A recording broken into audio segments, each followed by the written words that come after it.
Ever since I was a kid, I wanted to be an inventor. Wanted to make small gizmos, small gadgets, cool stuff that people could have fun with. But then that changed.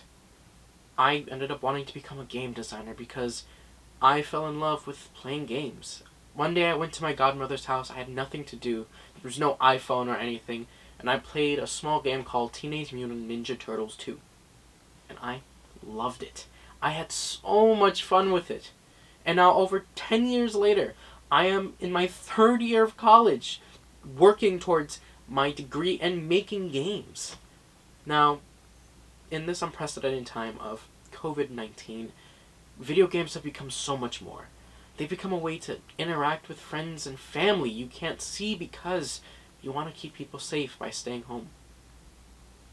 You can have concerts in Fortnite. You can have a talk show on Animal Crossing. All of this is so crazy how far video games have come. But we can't forget about the people behind the games. The game developers. They pour their heart and souls into these projects. But we also can't forget about the issues that come in the industry, such as crunch. Now, the game cycle can take years, from maybe 2 years to about 8 to 10 years. Games go from the cutting room floor, back to the board, back to the floor, back to the mocap stage. They go everywhere. It takes time because people want to get these games right. But as soon as you get closer to the day the game is released, crunch comes into play.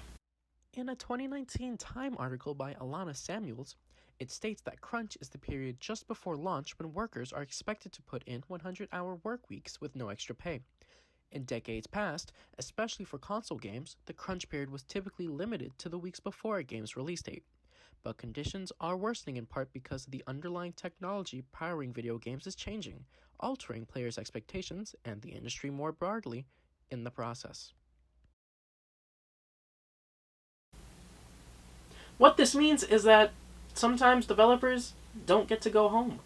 They work at their desks to then go to sleep, to then wake up to do more work. This happens throughout the video game process. And just like the article states, because crunch is becoming more and more prevalent, this happens more and more.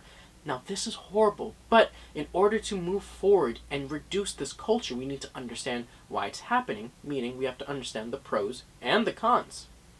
Now, one of the pros of crunch is you're working on something you love. Just like what is said in this EA spouse letter from 2014. No one works in the game industry unless they love what they do.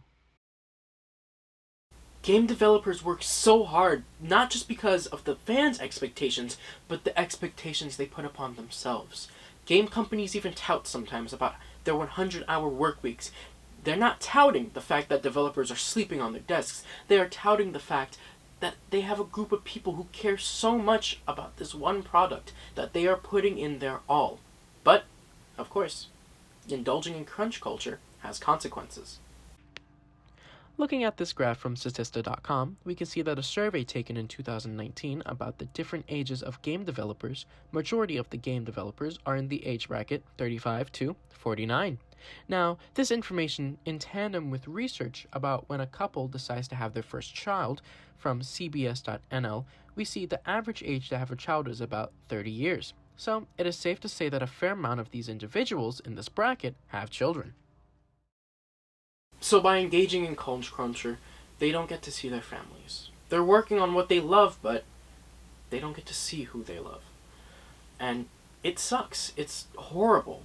But whereas for a younger kid, maybe coming out of college in the 25 to 29 age bracket, crunch is awesome. They get to work with their friends, their work friends, in this collective mindset, all working towards this one goal in which they all share.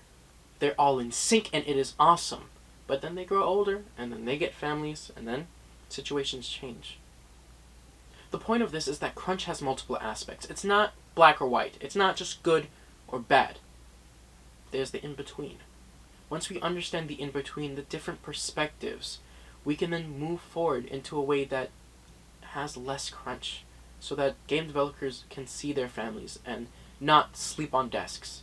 That they know that despite these high expectations, there are fans who will wait as long as they need to wait so that the developers can take their time and make an awesome game. Thank you.